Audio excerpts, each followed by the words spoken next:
All right, we call this regular meeting of the Chapter Planning Commission to order. Today is Tuesday, November 12th.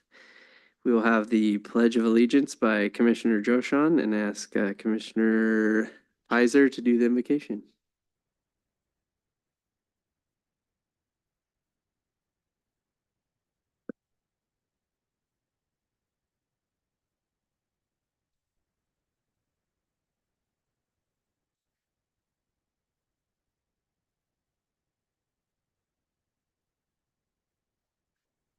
Lord, we come to you tonight, the chapter planning meeting, hoping to make decisions that are right and just. Please help us this year with all our new elected officials and look out for them and hope they make the right decisions.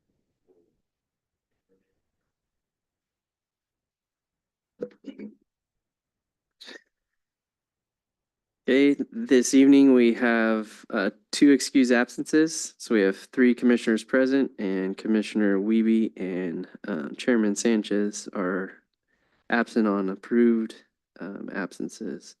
We'll now move to the approval of the agenda and entertain a motion.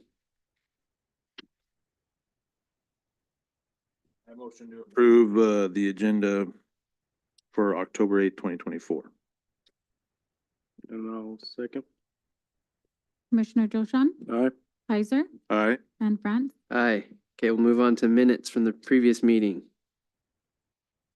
Any questions on the minutes, or we'll entertain a motion? I motion to approve the minutes of the meeting of October 8th, 2024. And I'll second. Commissioner Joshan, Aye. Heiser, Aye. and France. Aye. All right, we'll move right into public comment. This portion of the meeting is reserved for persons wanting to address the commission on matters not listed on this agenda. So we'll open public comment. I don't see anyone in the audience. No one raising hand on YouTube, so we will close public comment, move right into public hearing. We have 3 items on the agenda tonight. So we will move and ask staff to present item number 1, zone code amendment number 24-19. Yes,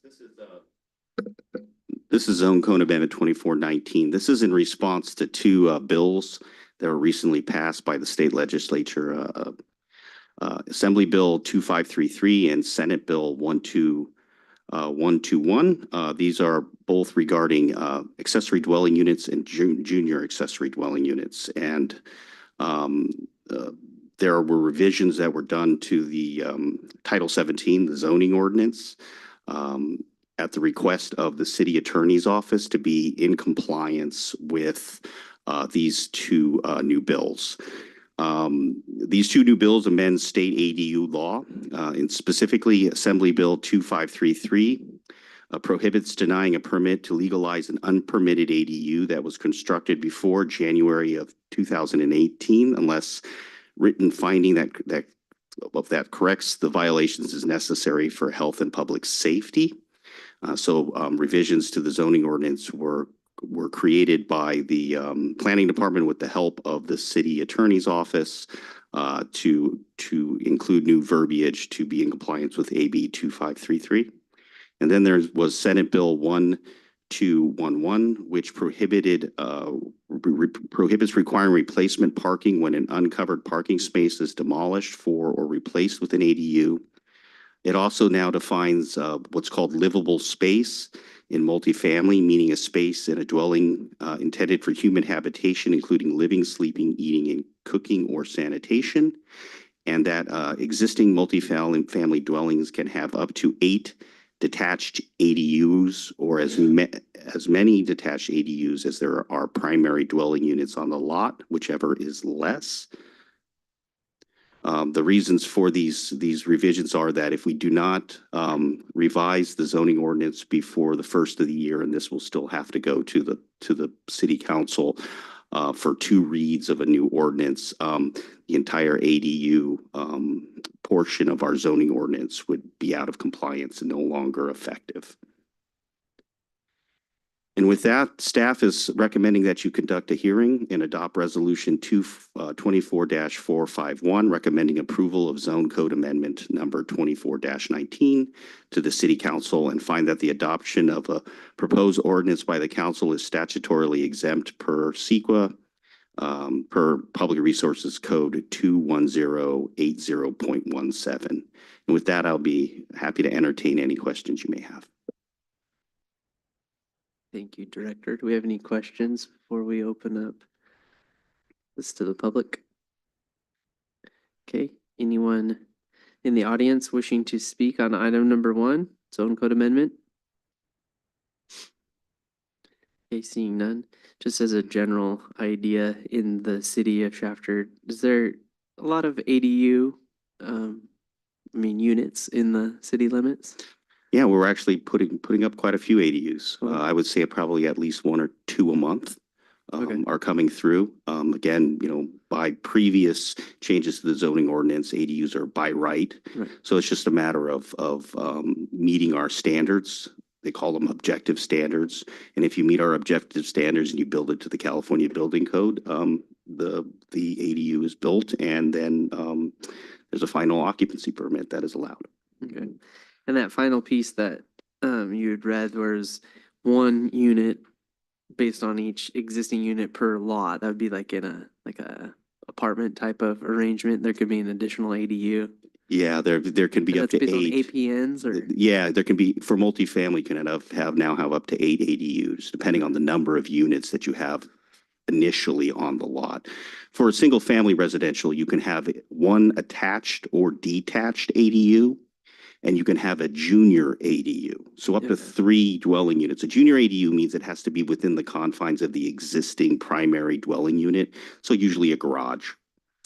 Or some other space inside the house becomes a small apartment. Then you can also have an actual ADU either attached to the primary unit or detached, so like a mother-in-law quarters or something to that effect. So up to 3 dwelling units are allowed by right on now lot? on 1 lot. What do you know off the top of your head, like what is the parking requirements? Like when say it's a 9-unit situation, like is it 2-car park? I mean, how do? I have to check, but yeah, I mean, it's, one unit, one parking space at least per unit. Per unit? Or possibly 2. I'd have to look at the zoning ordinance again. But yeah, there has been a big push not to require additional parking. I think some municipalities kind of use that as a reason to have in the past used that as a reason not to allow the ADU. Sure. Like, oh, you're getting rid of your parking. You need to find 2 more parking spaces, and they don't have the room to do it. And so it's a reason to deny. And now I think the state is trying to kind of close that loophole. That makes sense. Any more questions? Okay, we'll entertain a motion. I motion to adopt resolution number 24-451, recommending approval number 24-19 to the city council to define the adoption of a proposed ordinance by the city council is statutorily exempt per Public Resolution Code section 2108017. And I'll second. Commissioner Joshan, Aye. Isaac, Frantz, Aye. Okay, we'll move on to item number 2, revised tentative track map number 7244, amendment of conditions. Director Esselman. Yes. This is an amendment of conditions for revised tentative track map number 7244, which is found in the Marcona Preserve specific plan area. This is just a map. Unfortunately, it's a little fuzzy, but this is the map of the specific plan area that is in question. Currently, Lennar is doing some of the development of this site. They're building walls. They're putting up building roads. They're starting to get the lots ready to be built. Pretty soon, the final map, after this goes through, if it goes through, the final map will be processed, and then there will be legal lots, and Lennar can start to build homes. So this track map was approved by the council in August of 17, and staff approved what was called a substantial conformance map in October of this year. Substantial conformance map basically says that there were minor changes to the map, and it is in substantial conformance with the map previously approved. So staff approved a substantial conformance map, which you just saw in the last slide about a week or so ago. Over the last couple of months, staff and the developer Lennar have been working through the conditions, the original conditions for this revised tentative track map. And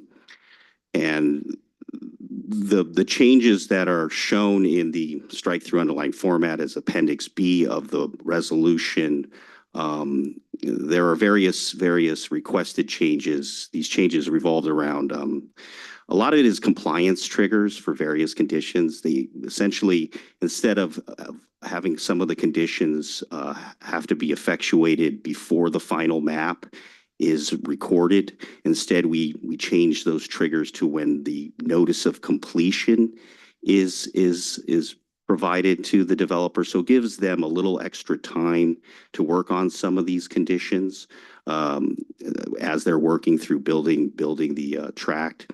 Give them a little time to start to build the tract, keep it going, but then allowing us to effectuate those conditions at a little bit of a later time. None of the conditions were removed unless they were no longer applicable, but it just gives them a little more time.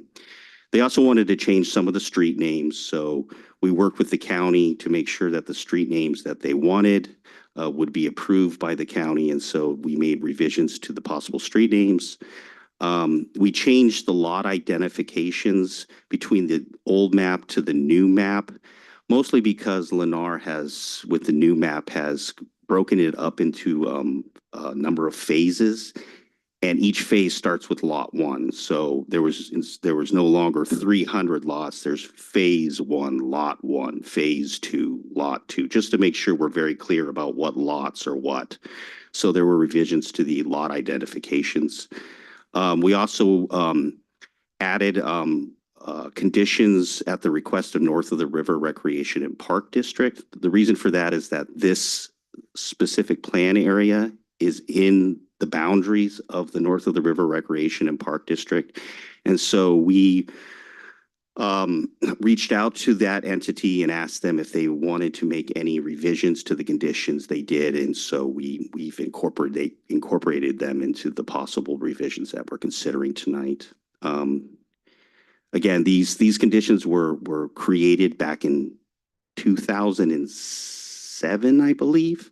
And so we have made some changes to our fiber optic requirements since then. So we updated the fiber optic requirements to allow for just so that they're consistent with our modern requirements.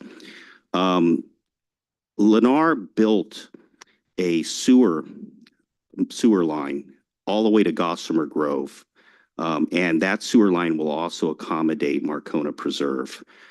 In doing that, at the time, they thought they would need a lift station for Marcona Preserve. What they've come to find out is that they were able to build that sewer without the need for a lift station. So we're eliminating the lift station requirements per the blessing of the city engineer. There was at one point a Lot F. A Lot F was basically in the southeastern corner of the tract. There was going to be a connection from the street, the interior streets, to a trail outside of the tract, and Lot F was that connection. And they have Lennar has requested that Lot F get removed and that there's no longer a connection between the interior street and the trail outside of the wall of the tract. There are still connections elsewhere within the tract, but they wanted to get rid of Lot F. We talked about this, and you actually did a specific plan amendment that allowed in Marcona Preserve, or you recommended for approval of the council, and council ultimately approved a school site. That's in the northeastern side section of the tract that is now considered not a park. There's now a track map currently being developed for that former school site, but we wanted to remove any references to a school site just to clean up the conditions, because again, that's no longer applicable to this tract. Back in 2007, this was going to be a private, or at least a portion of it was going to be a private development or a private neighborhood. And so there was going to be a homeowners association. Lennar does not do homeowners associations. And so any references to a homeowners association was removed from the conditions. We also revived per Senate Bill 937. It's another bill that was signed into law that basically says we cannot collect fees at the time of building permit, of obtaining a building permit. Instead, you would collect the fees at the time of occupation.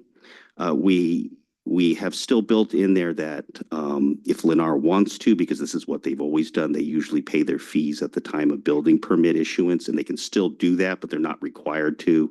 So we made a little change there in the language saying that, you know, they can defer the fees until the time of occupation. And then there were a lot of little changes, non-substantive changes for clarity, like the Department of Oil, Gas, and Geothermal Resources, or DOGGR, is now called CalGEM. We don't use landscape lighting and maintenance districts anymore. We use CFDs, or community facilities districts. So we made little changes like that. We also, because we defined what the developer was at the beginning of the conditions, and it's an uppercase developer, we took all the lowercase developers and made them uppercase throughout the conditions just for consistency's sake. And so with this, we have to make findings. Staff believes that the amendment to conditions is consistent with the goals, policies, and objectives of the general plan, and is consistent with the applicable development policies and standards of the city. The changes would not impair the integrity and character of the Shafter general plan.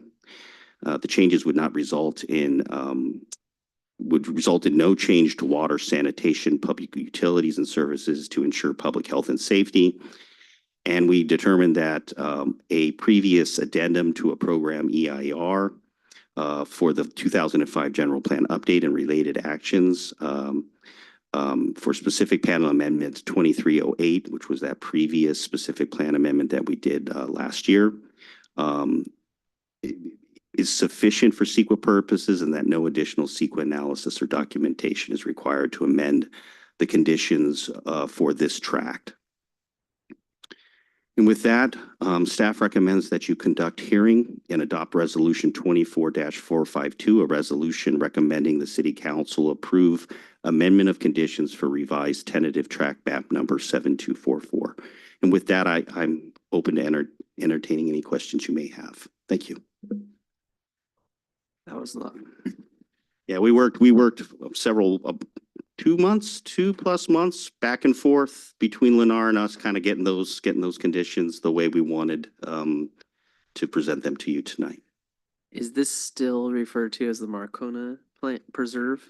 Yes. It's track 7244 within the Marcona Preserve specific plan area. So it's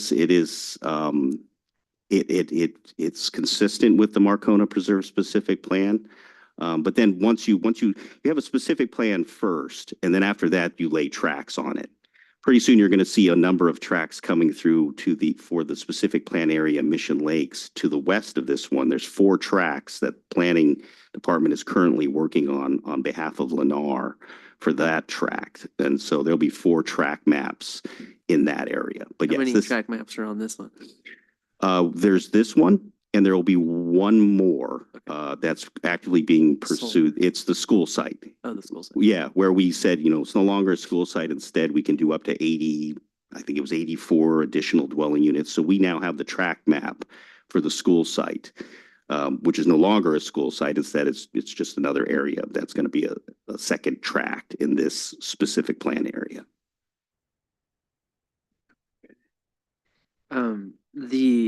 That removal of lot F, and then you said they still have access to this walking path. Did that add a home on lot F? No, I believe it was more for a slope reason that they did it.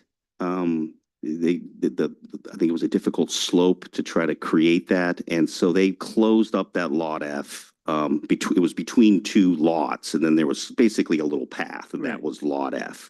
And what they did was they just closed up that lot and just abutted the two lots together. So they got bigger, Yeah, a little bit. Essentially. Yeah, yeah, basically those but two there's lots. still access to this path. Correct, Yeah. correct. Okay.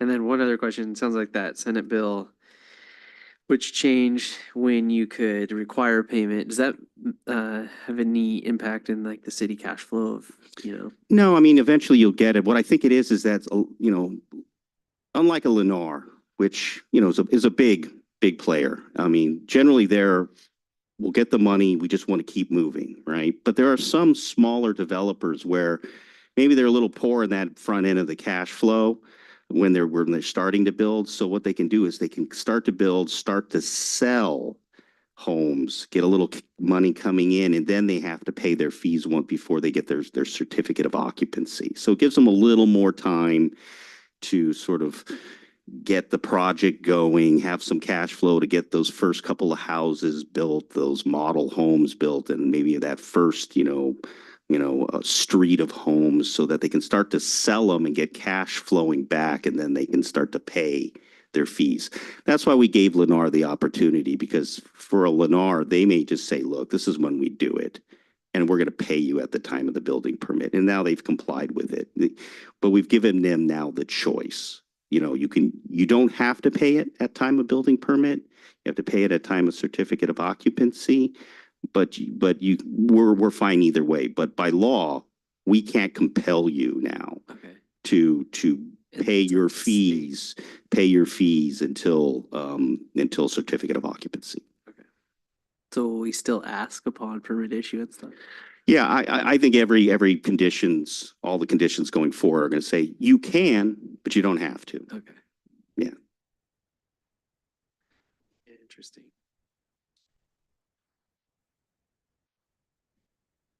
Okay, if there's no more questions, we'll come back to that, but we can open this back up to the public if we have any public comment on this item. Any more questions from commissioners? Okay, then we'll entertain a motion on this item. Yes, close the public hearing. Thank you.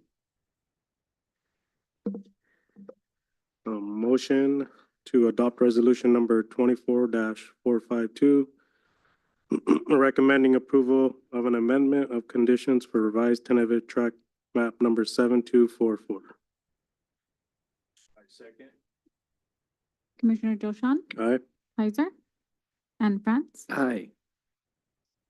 Okay, we will now move on to item number 3, tentative track map number 7461, and Director Esselman once more. Yeah, this one is, we're requesting, the developer has asked for a little more time for us to work through some nuances of the conditions of approval. We actually continued this from last month, and we're going to continue this. The recommendation from staff is to continue it to a date certain of December 10th, 2024, our next planning commission. It gives staff and the developer another month to work out some kinks with the conditions of approval for this new map. And 7461 is actually the first tract for Mission Lakes. So yeah, there's 7461, 62, 63, and 64 that we're working on. And so it's really important that we get these conditions right, because this one will be the basis for those other 3 tracks. And not only that, but it's the basis for our modern conditions of approval for residential tracks. Because the last time I've been working off of conditions that were developed back in 2007, 2008. This is kind of the first crack of this sort of modern planning regime that gets to look at these conditions, update them, and reflect sort of modern thought into them. And so we were going to bring this forward, but instead the developer said, hey, let's pump the brakes a little bit and talk about these a little bit more, work out a few little kinks, and then present it to the planning commission next month. So that's pretty much staff's recommendation, is to continue the open hearing, or actually, I think the hearing is already open, correct? Yeah, continue the hearing to a date certain of December 10th, 2024, and then you guys can hear about it next time. Okay. So we'll take staff's recommendation. We're gonna leave this hearing open. So I will just request, unless there's any questions from the commissioners, yes. Okay. If there's any public comment at this time? All right, then I will request a motion to continue this public hearing to the December 10th, 2024 Planning Commission meeting. And I'll second. Can I get a motion first? You want a motion? Motion to,